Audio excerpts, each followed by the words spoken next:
The movie Multiplicity with Michael Keaton was a movie about a guy who cloned himself. If you're familiar with the movie, he wanted to take more time off. And so he created a version of himself that would go to work so that he could take time off.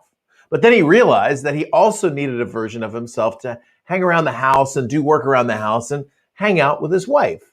And then those two clones, if you know the story, created a third clone so that they could get the help they need. So my question for you is, what would it be like if you could clone yourself?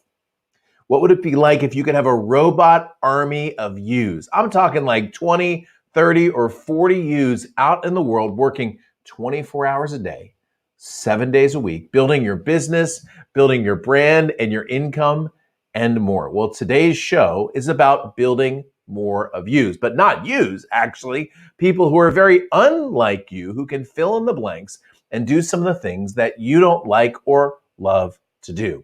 On today's show, we're going to talk about how to build a great team. And I'm going to take you through my 15 years of experience of making a lot of mistakes, frankly, but also doing it right to show you how to build the perfect team.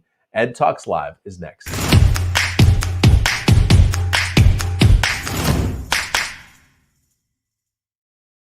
Hey, what's up, party people? My name's Ed Rush, 5-time #1 best-selling author, your host for the most positive place on the planet for insanely implementable ideas. We are here Tuesdays and Thursdays, 10 o'clock Pacific, 1 o'clock Eastern every single week. But guess what? That's all going to come to a screeching but very good halt in just a few weeks. We're going to be coming up on a season break in 2 weeks. So get your EdTalks Live on now, because we're going to take a little bit of a break while we reset for our next season with a new show and a new format. For those of you just joined us today, we're talking about how you can build the perfect team. I'm going to take you through the 4 key principles, and I have a guest today that you all have known and some of you have met for years. I'm actually going to be bringing on my key lead team member, Delisa Toole, towards the end of today's show to talk about our go-to team building tool. Before I do that, let me just say hello in chat. What's up, Robert? I got your email. It's very encouraging. Thank you. And I love the picture that you sent me. You may see that on a show coming up soon. What's up, Diana? Good to see you as well. Been really enjoying following you on Instagram, and you're doing a beautiful job there. So it's so much fun to see you there. What's up, Barry? Hey, it's raining here. I love it when it rains in San Diego. It just never rains. It's super when it's all rainy. What's up, Gina? Good to see you as well. Awesome to have you on the show as well. For those of you just joined us, my name is Ed Rush. This is how to build the perfect team. And today we're talking about how to put team members around you that create a more effective team for you. Okay, so let me just give you a little bit of a background as to where I came from. So I came out of the Marine Corps, where building and training and communicating teams was vitally important, because you can't accomplish victory in war without a great team of people. But as I moved into the business world, the truth is my first few years were frustratingly difficult to be able to bring resources around me. And I remember one day I was sitting there and I was thinking to myself, this is back in 2010, wouldn't it be great if I could create a piece of software where people could just fill in the blanks and hit publish, and it would go directly to their website? And as I was thinking about that, I thought, there's probably somebody out there who knows how to do that. And so I posted a job description to a website that was a hiring website at the time. And I found a coder who, for actually very low price, built what I was looking for. I actually built back in 2010 the early version of something like ClickFunnels. It wasn't as robust as the ClickFunnels is today, but it was very effective at the time. And in that moment, I realized, wow, there are people out there who have the skills and the ability and the motivation to do things you can't or you won't. And so about 6 years ago, I made a list. And it's the same kind of list that you should make in your business. I made a list of all of the things that I do in my company on a week by week, month by month basis. And then I gave those activities a score. The score went into 3 categories. One is, this is something I love to do, and I would do it even if I wasn't getting paid. Number 2, this is something that I do, and I'm okay with it, but I don't love it. And the other list were the things that I just can't stand doing. I'm talking about like paperwork kind of things, bookkeeping kind of things that drive me nuts, okay? So one list was, passionately love this Another list was, I don't mind. It's not something I love, but I don't mind. And then there was a list of things that I absolutely despise. And by the way, I was led through this little exercise by a guy named Dan Sullivan, who is a mentor and teacher of mine from back in the day, okay? So then what I did is I found out, okay, how much of my time is spent in the love category? How much of my time is spent in the okay category? And how much time is spent in the I don't like it category? And what I discovered when I was doing that exercise is that I was spending far too much time over here. In fact, when I did that exercise, what I discovered is that I was spending 7% of my time on the things that I loved. Now, the things I love to do fall into three categories. I like to learn new things. I like to create new things, and I like to communicate new things. Actually, I love doing those things. And so my goal was to create a business structure where 80% of my time was spent learning new things, creating new things, and communicating new things. To do that required a team. It required a team who could pick up the pieces in this middle category of things that I'm okay with, but I don't love, and certainly pick up the pieces on this category of things that I really, really don't like to do. And what I'm going to do on the show today is walk you through the steps to clearing your plate off and focusing in on the things that you love to do. But before I do that, I want to tell you a story that same guy that I told you about, Dan Sullivan, told me. Dan told me a story. His team is over 100 people. And Dan told me a story so Dan's very similar to me, loves to create new things, does not like to do the same thing over and over again. And Dan said, he was walking through his business one day, and he saw his bookkeeper, and his bookkeeper was sitting there working on the books. And as he walked by, he said to himself, man, I would never want to do that job, and I'm so sorry that she has to do it. Okay. So he said, I'd never want to do that job. I'm so sorry he has to do it. And what he found is over the next few weeks, he was actually avoiding that bookkeeper because he felt so bad that she had that mundane, tedious job. Then one morning, Dan was pulling into the parking lot with his significant other, Babs. And as they got out of the car, this bookkeeper ran up to both of them and gave them a big hug and said, I just want you guys to know, I love working here so much. I am so happy. It's the job of my life. And for a moment, Dan paused and said, well, what do you like most about your job? And she said, every day it's something different. It's so exciting. And in that moment, he realized that he was overlaying on someone else his view of what he liked to do in his business. And he realized that everyone is given a gift for something that they're very good at. And when they're doing that as a part of the team, they feel fulfilled and you get the result that you want. So let's say you don't like to do video editing or podcast editing or building a studio or writing or posting to social media, okay? Or writing copy or building websites or creating products. If that's not you, there's really good news because there's someone out there with a passion for that very thing. And when you connect with that person, several things happen. Number one, you get what you want because you get a solution to the problem. Number two, they get what they want because they get paid to create a solution to that problem. But what's even more important is now your time is more freed up to be able to do the things you love, which means you're going to be able to better connect with your audience or build your brand. But also, this person is doing something they love. It's good for them. It's good for you. It's good for the economy. It's good for everyone. And so on today's show, I'm going to talk to you about the right and the wrong way to build a team. Then I'm going to bring in my amazing special guest, Lisa Toole, and then we're going to take your questions. Before I do that, let me just say, hello, Celie. Good to see you as well. What's going on? Good to see you as well. Hello, Chris Gordon. Welcome back to the show. And I'm going to jump up on the board and we're going to get cranking. And so let's start today. By the way, for those of you who just joined us, my name is Ed Rush. This is How to Build the Perfect Team. EdTalks live episode, I think I'm like episode 130 something.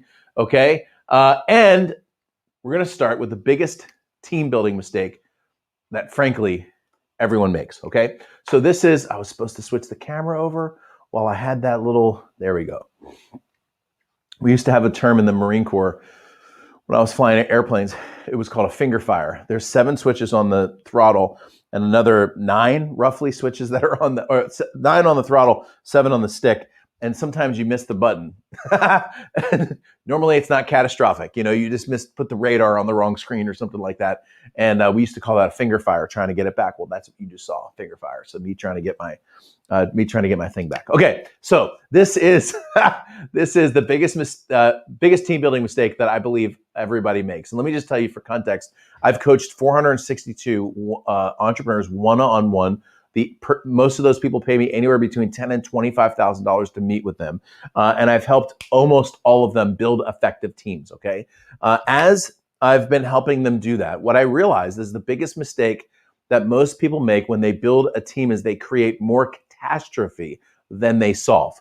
So when you start out in business, this is you. That's you. That's the entrepreneur. That's right in the middle. And when you start out in business, man, it's you. If you want to do a video, you're going to do the video. If you want to edit the video, you're going to edit the video. If you want to do the audio, you're going to do the audio. If you want to post your blog, you're going to do that. Or you're going to try to get help from somebody who can help you for free. If you want to learn how to write some copy or learn to communicate, or you're going to do it. It's just you sitting in the middle. And that is how we all start. We all start our business and it's just you. But in some point, you're going to start making a little money. Maybe you're going to get a little momentum. Maybe you're going to start to get some clients. And all of a sudden you're going to realize, hey, you know what? It's time for me to bring somebody on into this business. So let me give you some examples of how a typical business would grow. So you're going to say, man, you know what? It's time for me to bring somebody on who can help me with some of this stuff. So I'm going to bring in an assistant. Okay. That person's going to be over there and she's going to be working and helping me in my business. And then what I'm going to do is I'm going to bring on, and this is part-time, by the way, this is a 1099 person, but I'm going to bring on a video person. And she's amazing. She's going to help me create beautiful videos. And then I'm going to bring on maybe a podcast editor. That guy, man, he is just fired up. By the way, my podcast editor is awesome. Okay. My podcast editor loves talking about airplanes. All right. So me and him talk about dogfighting, right? But I bring a podcast editor. This is somebody who's super excited about building and growing the podcast, right? And then maybe what I'll do as an entrepreneur is you're going to bring on a customer service person. And man, they're going to really connect better with your customers. And then maybe what you might do is you bring on a social media person. You may end up bringing on a marketing person, maybe to help you write websites and copy. And then maybe what you'll do is you'll bring on somebody who does your bookkeeping and maybe your accounting or something like that. And that's really the beginning of a team. And when I said all those things, you're like, man, I would love to have an assistant. And man, I'd love to have that video editor, or a podcast person, a customer service person, social media person, marketing person, and maybe a bookkeeping person. And by the way, the business I've just described on the board there is a information product kind of business, or an author, expert, speaker, consultant kind of business. But you fill in the blanks for your business model. It'll probably look something like this. And that looks great, man. All those people taking care of all those problems. Boy, that is amazing. The problem is you're sitting there in the middle. And when you're sitting there in the middle, what happens is maybe the assistant, she's talking to you. But that assistant is also talking to the podcast editor and also talking to the video person. But you know what? When she talks to the video person, she also is talking to you. And the video person's also talking to you. And they're also including you in the conversation over here with that. And that person's also talking to you while she's talking to you. And my goodness, your inbox is already starting to get full. And now the customer service person wants to talk to the podcast person because there was an issue with the podcast, but they include you in that conversation. But they also include that assistant person because she's going to handle some of those problems. And that assistant person is now including you. And then all of a sudden the social media person's like, hey, I need an edit to the podcast, but they include you on that conversation. But they also include this person on that conversation. And then the podcast person's like, well, the problem is that we can't do that. And the social media person's talking to the marketing person who's talking to you, and they're talking to you. And now you're trying to figure out whether you're going to advertise on Facebook or not. And then this person comes in and starts talking to you about the budget. And all of a sudden you realize, man, you're really busy. Look at all those arrows. You wake up in the morning, you can't even open your email because you're so stressed out about opening your email because you know that it's going to be so full of the conversations of these people because you are in the middle. Okay? Now, in this exact moment, I've coached hundreds of entrepreneurs. In this exact moment, you know what the average entrepreneur does? The average entrepreneur says, I'm so busy. I'm so busy. I need to bring on someone else. And that someone else is not going to talk to them and talk to them and talk to them. And now you're even busier. And you're like, man, I'm so busy. I think I need to bring on someone else. And every single step along the way, you're adding more and more and more stress and communication and stress and communication. And finally, you're like, forget it all. I can't do it at all. And the reason you're frustrated is because you built your team wrong. You made the biggest team building mistake that everyone makes. So, what would it be like to build your team right? That's what we're going to do in the next segment. Before I do that, let me just say hello to some of my friends. Robert Torres, what's up, man? I spoke at, Robert has a mastermind group that I spoke at this weekend up in Huntington Beach, man. It was awesome. Good to see you. What's going on, Chris? And you're saying hello. I love it. Donna, pretty much, oh, look at that. Look at that. Look at that. I love it. This is what she does great. By the way, you should have a list of things you do great and things that you don't. I'm glad I hired an assistant to help me with technology. Best money spent ever. I'm telling you, man, some of the best money that you can spend is hiring somebody who can do something really well. All right. So for those of you just joined us, my name is Ed Russ. This is how to build a perfect team. Step number one was the biggest team building mistake that everyone makes. And this is how to actually build a great team. Now, I just got done explaining how when you build your team the wrong way, you're the center of the attention and life is very, very difficult for you. Let me talk to you about how to build your team the right way.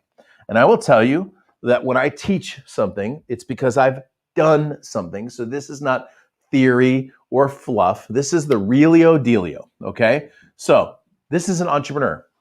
You notice how in the first example, I drew the entrepreneur in the middle? Look at where I drew you this time. You're right here, okay? You're at 30,000 feet. You're just watching everything as an observer in a lot of ways. Your first hire as an entrepreneur should be this person. This is a person that I would call one of three different names. I would call them a project manager, a COO, or in certain cases, a CEO. I call Delisa, who sits in this role right here, my lead. Siri just decided to, hold on a second. That is ridiculous. Siri just decided to start talking to me right in the middle of my show. Ever had that happen?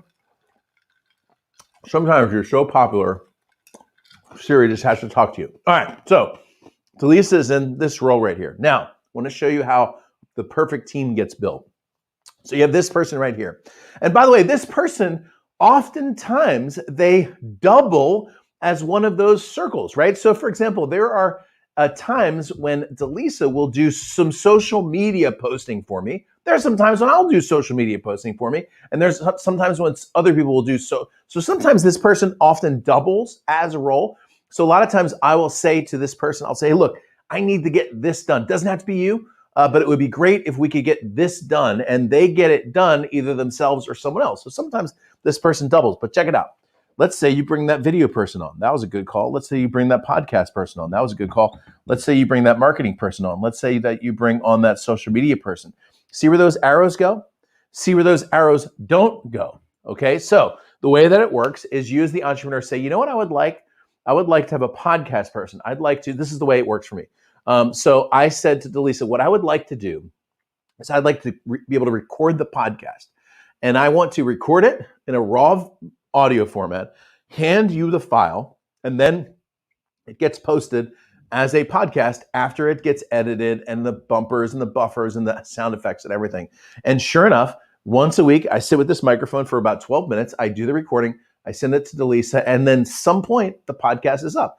I don't see the file afterwards. I don't participate in the communication afterwards. Typically, I am aware once it makes its way to iTunes that the podcast has made its way up. Now, there's some editing things that happen inside here. There's some discussion that happens inside here. I would imagine that every week there are several emails that go back and forth about the podcast, but I don't see those emails. So, for example, just about a few months ago, Delisa came to me and she said, hey, just so you know, the podcast person that we were working with went MIA, which basically means we can't get in touch with them.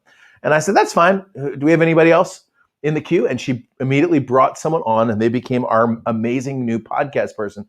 But I didn't have to participate in the emails going back and forth about like where are you? We haven't heard from you. And then the hiring of the new person, that's typically done by her. Now, every once in a while, for example, every once in a while, I'll do a video and the video person may shoot that back to me for an edit or because I asked to see it, but those things are quite rare.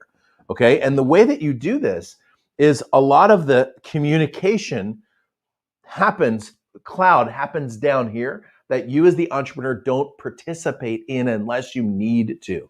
Now, the cool thing about it is if this person here is gifted at this, they like it. You know what I'm saying? They like being able to like get the job done, get the task done, right? They enjoy that part and you enjoy this part, doing the thing that you do best, whether it's creating or writing or speaking or communicating, okay? Now, the only person that doesn't end up in this cloud right here would be your personal assistant.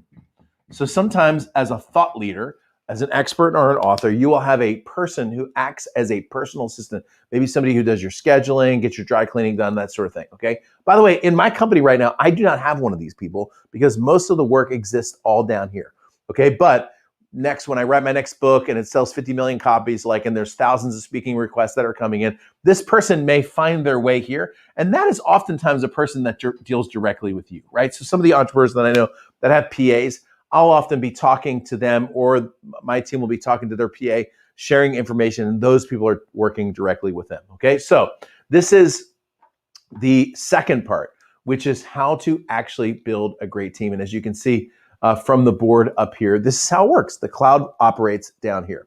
One of the most important things that you can do right now is to make a list of all the things you're doing and find out a way to outsource the things that you don't like to do, okay? So that's the second one. I'm gonna jump into chat if you have any questions, and then we're gonna get I'm going to bring Delisa on here in about 7 minutes or less. Okay, so I'm going to do two more things real quick, and then we'll do that. Now, for those of you who just joined us, my name is Ed Rush. This is how to build the perfect team. Step number 1 was the biggest team building mistake.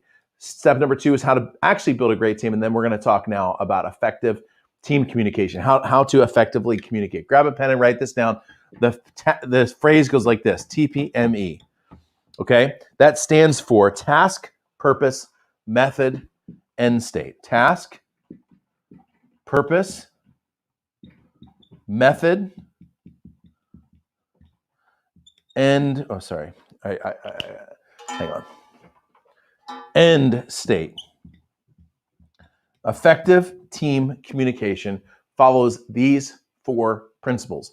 This is a principle that I learned in the Marine Corps back when I was 22 years old, leading Marines through the forest, okay? Trying to attack the enemy in mock battles. Task, purpose, method, end state is the fastest way to communicate what you want to your team members without having to spend an hour doing it, okay? So, for example, in the Marine Corps, we would say, your task is to attack Hill 351. The purpose is to displace the enemy on Hill 351. The method is, I want you to take 2 squads in a frontal attack and 1 squad in an envelopment. The end state is, I would like to have a consolidated position on top of Hill 351. Okay, now if I say that to anybody, I don't care how smart or not smart they are, okay? If I say that to anybody, they know what we're doing, why we're doing it, how we're doing it, and what it should look like when it's done. And this, by the way, this end state is actually the most important thing. By the time we're done, by the time the dust settles, okay? So I would like to find a podcast person so that I can create the podcast and then everything else gets done. So let me do this. Let me do this for this one. Task: find a podcast editor who can manage and run our podcast. The purpose of this is I'd love to have our content in an audio format that people can just go listen to on iTunes or on Stitcher. The method is up to you, but I would love to hire somebody on a part-time basis. In other words, I don't want a full-time employee. I want somebody that we can pay when we do the podcast, but not pay when we do that.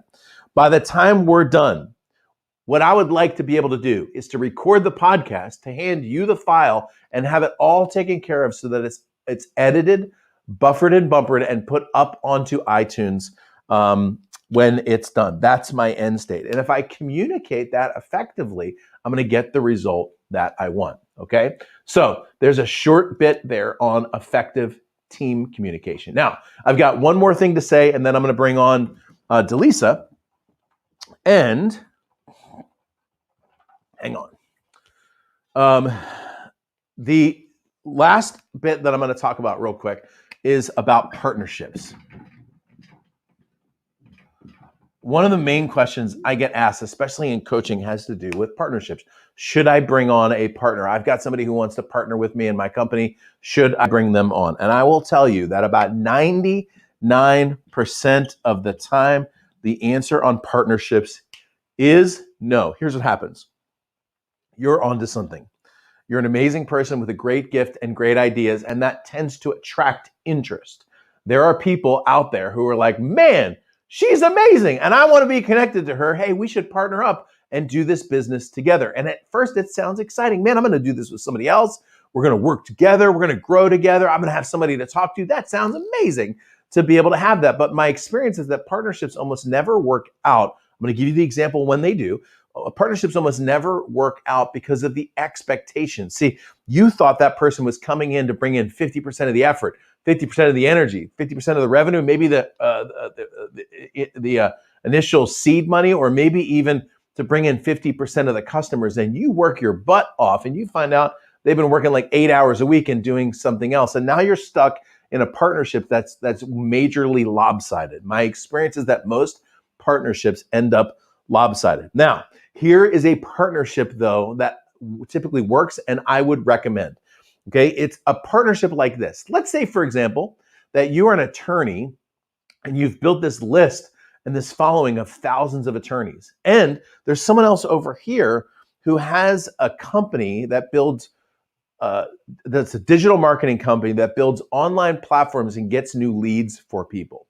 You've got this list of attorneys and you've got this relationship with these attorneys, and you've got someone over here that has a solution that hasn't done it with attorneys yet, but they've got a solution that they really know works online and they could potentially do it with attorneys. Well, if you get together in a partnership, see, what you bring to the table is your relationship with these people and the language that you speak and the connection into that market, and this person brings in the expertise. See, they can't get to that market without you, but you can't provide that service into the market without them. That's a good partnership. Did you catch that? So they have something very unique.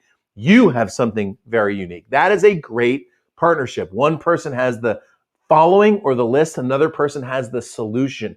Those partnerships do tend to work out as long as in the partnership you're very clear on two things, because every partnership always comes down to two things. Number one, what are your expectations? Number two, how's the money work?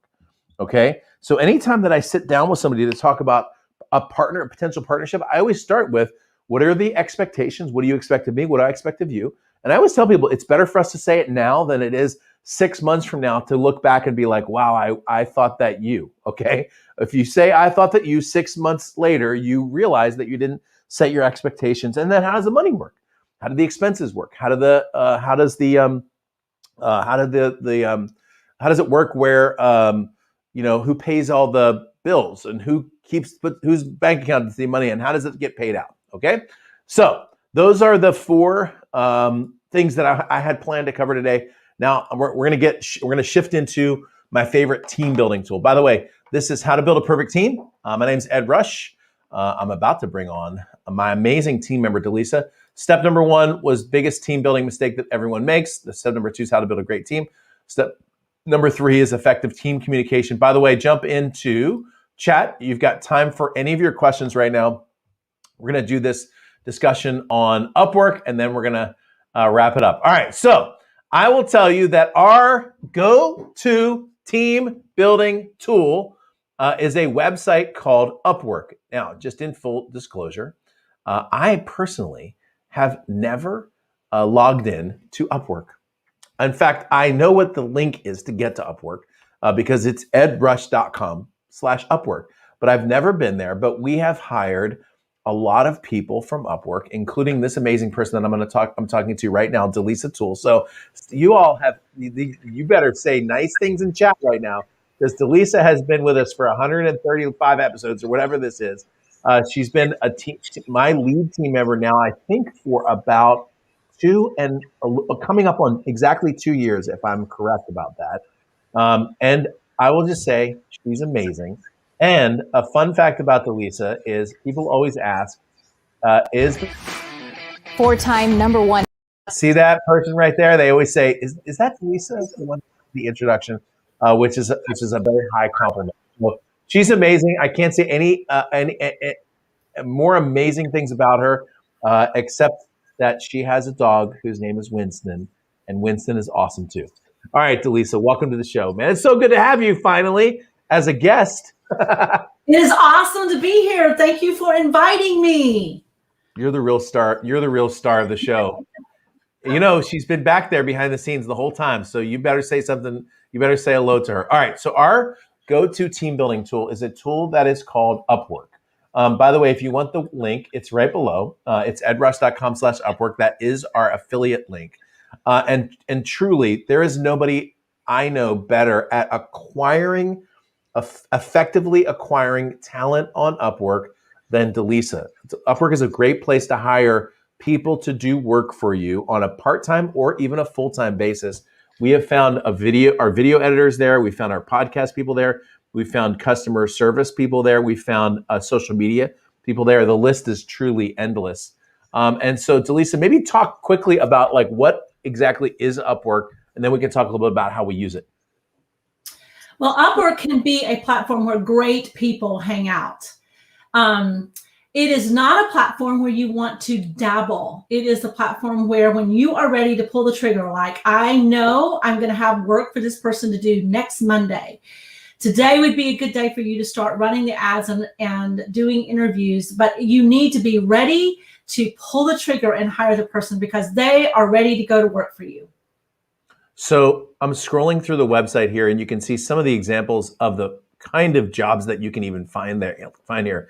Data entry, video, data analyst, Shopify developer, copywriter, content writer, front-end developer, bookkeeper.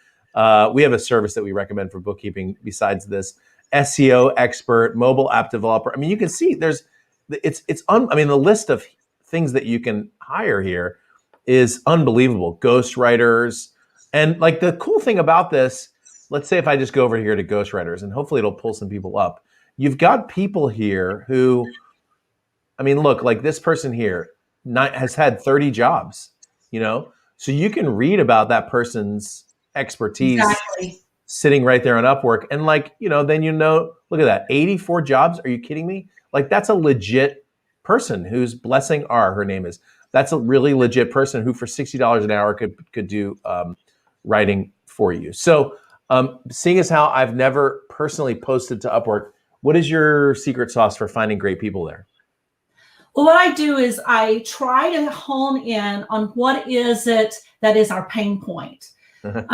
Like I've been running an ad recently, actually for one of your affiliates, and the person that we're looking for needs to be very dependable. And so and you think, well, everyone needs to be dependable. But there's like a backstory there. It's true. So that's why I was kind of laughing. But yes. The pain point is that if you have a freelancer who has 4 clients that they're working with every single week, and you're bringing a new person in to work with them, and they think they're going to have them for 30 hours a week, you've got to be really clear about that. Like, I have this project that's going to need this amount of time devoted to it. So you're going to want to put the pain point that you are experiencing or could be a potential deal breaker for the client and the freelancer, put that in the ad. Now, the people that apply for the ad are going to completely ignore that ad. All they're doing is seeing an ad, seeing how much it pays an hour, and they're applying. So then you start working with them and communicating and see how they communicate back. So Upwork gives you the ability to do email alerts. And so if a person has not put up their email alerts, that means they're only going to know you talk to them when they log into Upwork. So it could be a week before you hear from them. Stay away from that person. Right. You want the person who's done the hard work of getting their phone alerts, their email alerts, so they know when you're communicating with them, so you can get in touch with them quickly. The communication on Upwork and the pay is designed to all house within the Upwork platform. And so it can send you alerts, but you want to have that paper trail. And I have found that the people that go into Upwork and stay in the platform and work in the platform, there's a lot of success there. When you pull them outside of the platform, you kind of are saying, let's go rogue, let's go Yeah. off-roading, Yeah. and let's don't play by the rules, and you pay for that ultimately. I mean, here's a good example. Again, I know this is it's small. Maybe I can make this just a little bit bigger. But like if you've got somebody like, for example, this person that I had just mentioned, this one here, who said 100% success at 84 jobs. Okay, here's something that you can really know about a person like this. You know, if you reach out to this person, they're going to respond to you. And you know that they're going to really work hard to make sure that you have a good experience, because it's obvious that that person has worked hard to get a rating that they've got. And the idea on Upwork is they know if they punt the job into the stand, like in normal life, if you punt the job into the stands, well, you know what? You just lost the client and that's all. But on Upwork, if you punt the ball into the stands, that person now reviews you, and your review is less than 100%, and it affects your future to get jobs. And so I think that's really, really, like I said, a great place. Now, just so you know, we have taken people off of Upwork, and I don't mean off in terms of they don't work there. I mean, we just did a deal with them off of that. But you got to find, like, that person really has to have proven their trustworthiness. I think that's the phrase to say, right? Right. Upwork is the like, if you're going to be working with someone long term, like for me, I've been working with you long term. There's a plan in place that one day we will go off the Upwork platform, but to begin with, kind of like a probation period to get to know you period, you stay on Upwork. Yeah. So that, and I would pay attention to what the reviews say. Usually the people leaving the reviews are addressing pain points too. You can see that in the reviews. They're saying, I had a hard time finding, and this person did. And so whatever they're speaking to, and if you have a good grasp on what are the things that are deal breakers for you, and talk at that candid level in the interview and through the email, like your first communication and messaging with them, say, I am looking for someone that can address this, and be very honest with them about that. And you'll have a good experience. So do you find, so in the range of prices, let's say we're just looking at ghostwriters. There's people who are in the $30 range. There's people who are in $100+ range. Do you find there's like a happy medium on terms of pricing, like not hiring the cheapest, not going with the most? What do you look at when it comes to the price? If you're going to hire on the cheap end, go with no experience. Like they're rising talent. Oh, so I like that. Going in cheap to get attention and to get a chance, but do not hire cheap with a lot of jobs. There's a problem there. So there's a reason they're charging that little, basically, right? Yeah, so they have a lot of jobs. So there's something going on there. They're gaming the system in some way. So if they've got a lot of experience, you're going to pay the price for that. But I've had actually good luck with going in with rising talent, and it'll label it rising talent. So like personally, for me, when I first started going on Upwork, I went in at a certain rate to get attention and to get jobs, so that I could get those boxes filled with, this many jobs that I've done. So then you start raising the rates. And if you're wanting a really top-notch job, and you don't want to play around, and I want to get this done and I'm willing to pay the price, go in for that top talent and they'll deliver. That's interesting. By the way, behind Delisa, you can see her beautifully organized. Look at that board that's behind her, all the yellow stickies. Every time we have our little conversations on Zoom, I'm like, look at that beautiful board. So it turns out that way in real life too. That's not just pretend. That the work that she does really does turn out that way. It's beautiful. So that's really cool. So if somebody wanted to get started on Upwork, what would you recommend? What would you recommend they do? Just start on a single job, look for something that they're trying to solve, build a relationship there. Where would you recommend somebody get started? Well, it can be pretty intimidating to log on and post a job posting. That like, what do you say? It's just there's these 3 blank boxes, and you're like, what do I say to get the attention of someone? And I like to do bullet points of like, this is what I'm looking for. And that first line that you do, which is like the subject line in an email, is so important. I think that's the most important line. That's the only thing the people that are applying for job is reading, is that first top line. And you can be fun and candid with that if you're a fun and candid person. I would deploy my personality in that first line, your job title. Like, tell us who you are just by how the tone of that. If you're funny, if you're relaxed, or if you're like militaristic to work with, let it show up in that first line. People are looking for that as applicants. We pay attention to that. It's interesting that you mentioned that, because fundamentally that's a copywriting function. So you have to understand, when you're posting to someplace like Upwork, that somebody doesn't read your post as long as it took you to write your post. You know, they didn't like log in that day and say, you know what, I'm going to spend 30 minutes reading Ed Rush's post today. And then they scrutinize every word. They're literally scrolling, and they're scrolling past headlines. And that's the top line that you're writing. So one of the book covers that I had created on another site, which is called 99 Designs, the headline said, here's your chance to create the best looking book cover ever for a former fighter pilot, and maybe you'll become famous in the process. And that was the headline, because I thought that would be interesting for people to be like, yeah, maybe I will be famous, you know? So the idea was, I want to get them to stop and be like, ooh, oh, fighter pilot, famous, that sounds like fun. And then I want them to read. So that's a pretty good tip. I didn't think about that when it comes to Upwork. Yeah, and just put something out there just to get attraction. If you don't get very many applicants, you're not offering enough money. You should be inundated with 20 to 30 applicants. So that means that who you're competing with, they're offering more money. And so then usually within 2 or 3 hours, you are getting people that respond. The next thing I would do is put a Zoom link out. Literally just put the Zoom link and an Acuity scheduling link, and tell them, book a call and go to the Zoom link. Just that simple. And that will thin the ranks very quickly. You would be surprised at the people applying for an assistant that cannot get on a Zoom call and is not capable of booking a call to have an appointment with you and actually show up on time and get on Zoom. If they can't get on Zoom, keep moving along. Yeah. It's amazing the little things that you take for granted that people can or can't do.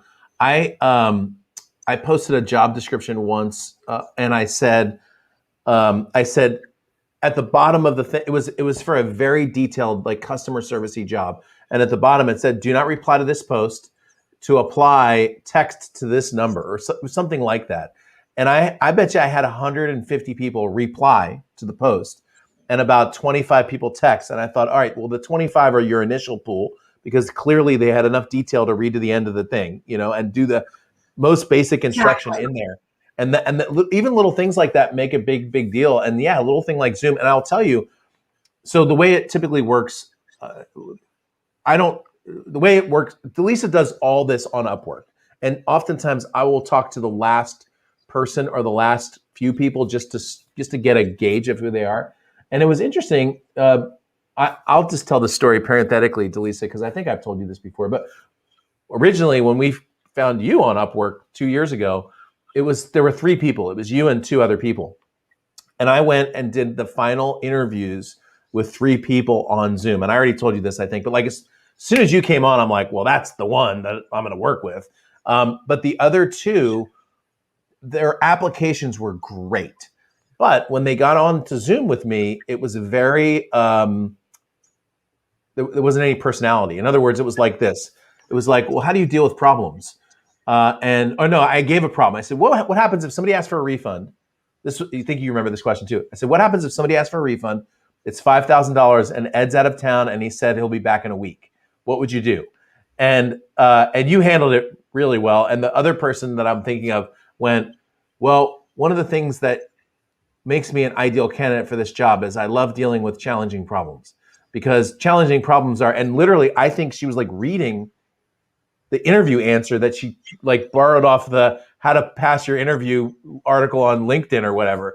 I like solving challenges. I'm like, but you didn't do the thing that I, so having that opportunity to talk to somebody, you'll figure out really quickly who's right and who's not when you actually talk to them. I think that's a very powerful strategy. Cool. What else? Well, then once you show up for the Zoom call, you want to notice if they're on time and notice what their background is on the Zoom, how they prepare. Ooh. That is huge, because where a person does their work, when they are a freelancer, when they work on Upwork, you are peering into the world that you are now about to enter. So you need to like it. So if the dude shows up and he's in his sweatpants and there's a video game console behind him and a bunch of marijuana paraphernalia and it's 5 minutes late, maybe that's the one to pass on. Is that what you're saying? Nothing against, if you happen to choose that. I'm just describing something that we've seen before. It's totally right? So if somebody takes the time to prepare, to look presentable, to have a background that doesn't have like a cat crossing behind their head through the window or whatever. So what ends up happening oftentimes is that a person will know that something's off, and they will begin to start apologizing for it. So they'll start, they will explain like, oh, forgive my background. And you're just like, no. Like, if you can't at least own it, like, and be they are revealing something to you when they are living in something, or they are presenting something to you that now they need to apologize for. There's a problem developing there that now you are going to be in the middle of that problem. So you want people that are owning their problems. And so, like, for instance, oftentimes I run into this. They're late for the Zoom and immediately they start blaming technology. Oh, that's good. So now they just told you they're not going to take responsibility for when things go wrong. That's really and good. They are really telling you that. That is what is going on. You will see that play out in the work of a freelancer. That is really good. So I said that I when we teach consultants, one of the things I teach them is your prospective client will telegraph ahead of time how good they're going to be as a client. So if they're chronically late, or if they tell you how disappointed they were with somebody that they just got done working with, it may be you. And I'll tell you, one of the things that I do, this is like a little insider thing I haven't even told anybody before. That you're watching this show now, you're hearing this for the first time. Oftentimes with a person who wants to be a coaching member, I'll set up a Zoom call with them. And let's say the Zoom call is at 11 o'clock Pacific. Well, it's very often I'll actually get my Zoom set up about 5 to 10 minutes before. So I'll actually turn on the Zoom room. I'll get my lights turned on here. I'll put on my microphone because we're going to have a professional conversation. And my best clients, they're already there. 5 or 10 minutes there. They're like, oh, hey, Ed. Oh, I know we're starting at 11, but I just wanted to make sure I got in ahead of time. And it's interesting you said that, because that's the mindset of a person who really cares. They know their things at 11. So 10 minutes before, they're in the Zoom room, making sure everything looks good. That's the person you want to hire. I love that tip. That's incredible. Well, what they're doing is they're making sure that if anything goes wrong, they've got time to fix it. They are taking ownership at that point. They are buying in. You are seeing that, rather than if they show up right on time and the light goes out or the mic's not working or something's off.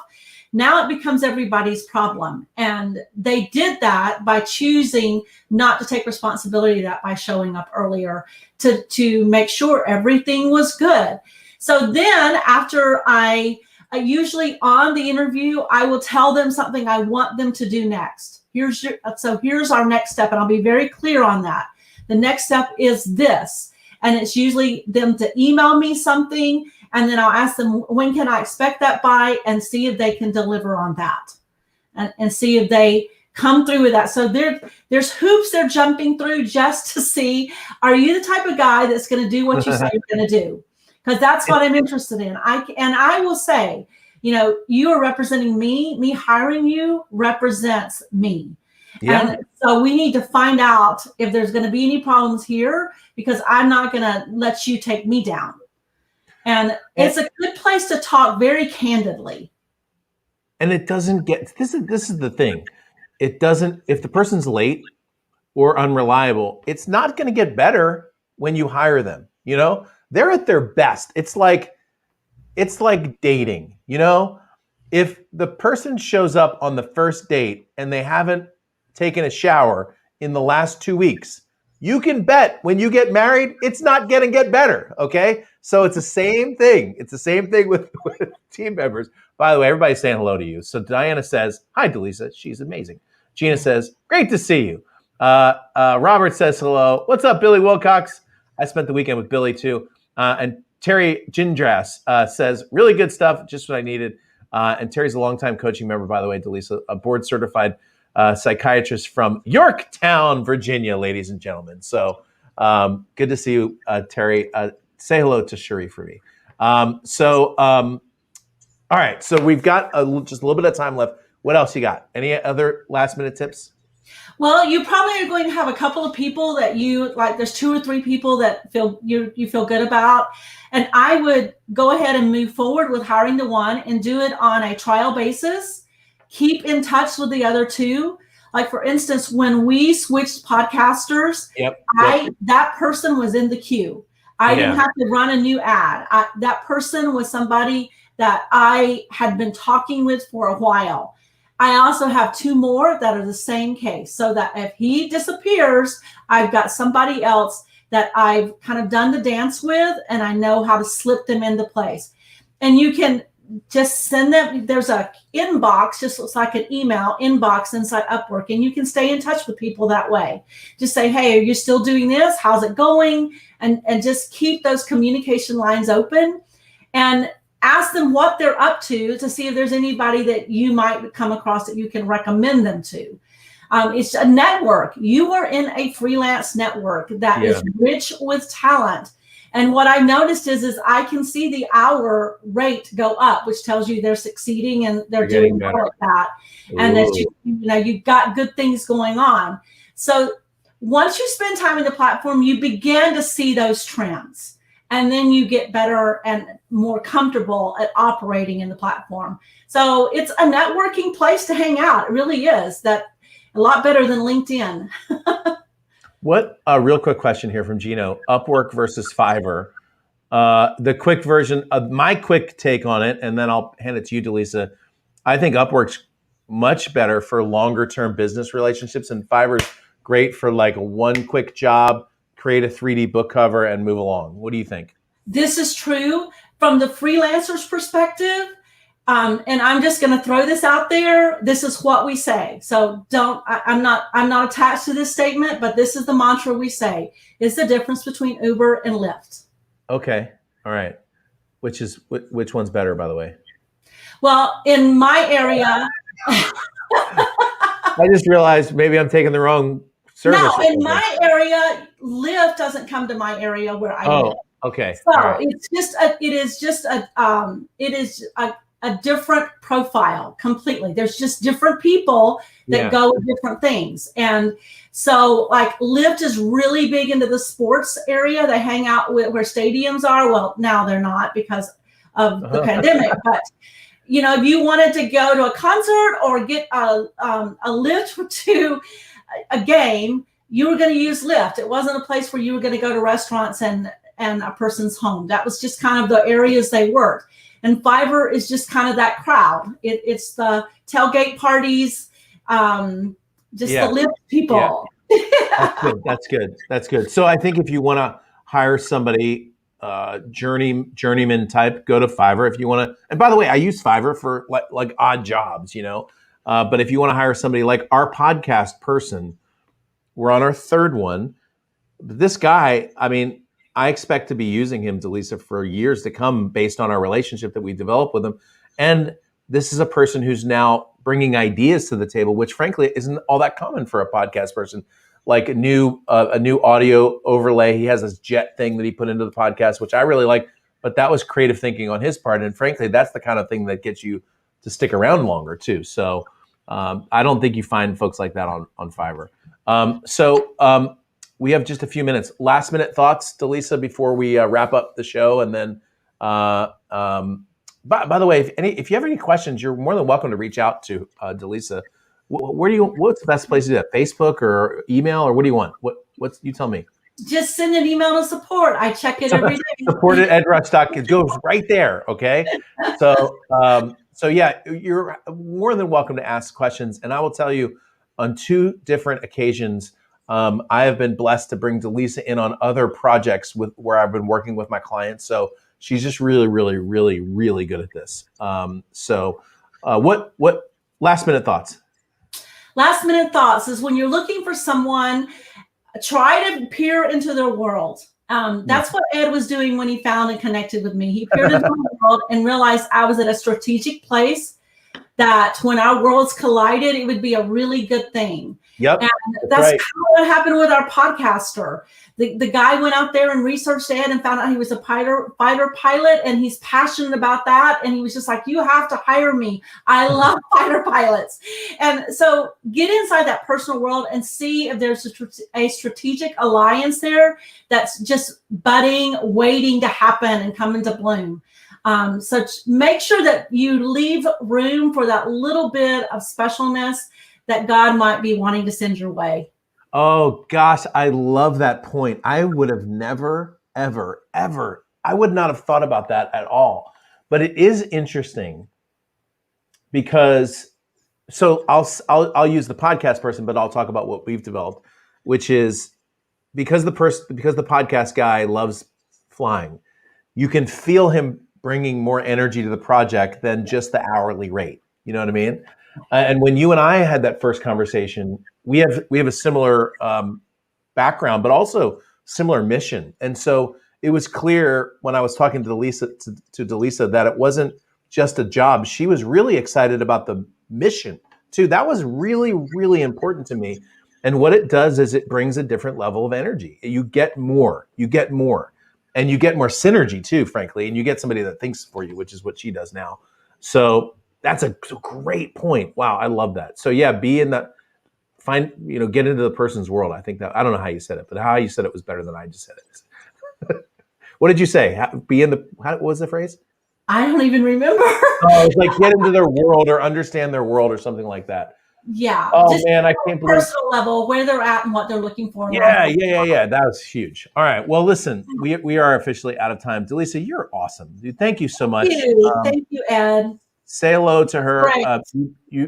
This is not optional now. You have to go into chat and say thank you to Delisa. Okay, it's optional for me, but it's not optional for her. So do it right now. Say thank you to Delisa. I'm going to stick around for like 2 minutes and click all the chat buttons on. Thank you for joining me. You are amazing. And this week we've got some great shows coming up from the next 2 weeks. This Thursday, I'm going to be interviewing one of my favorite media personalities of all time. I'm talking about a guy who's been in radio for the last 40 years. Brilliant guy. We're going to talk a little bit about media this week. Hopefully today's show was as amazing for you as it was for me. Delisa Toole, thank you again. We'll talk to you soon. EdTalks Live is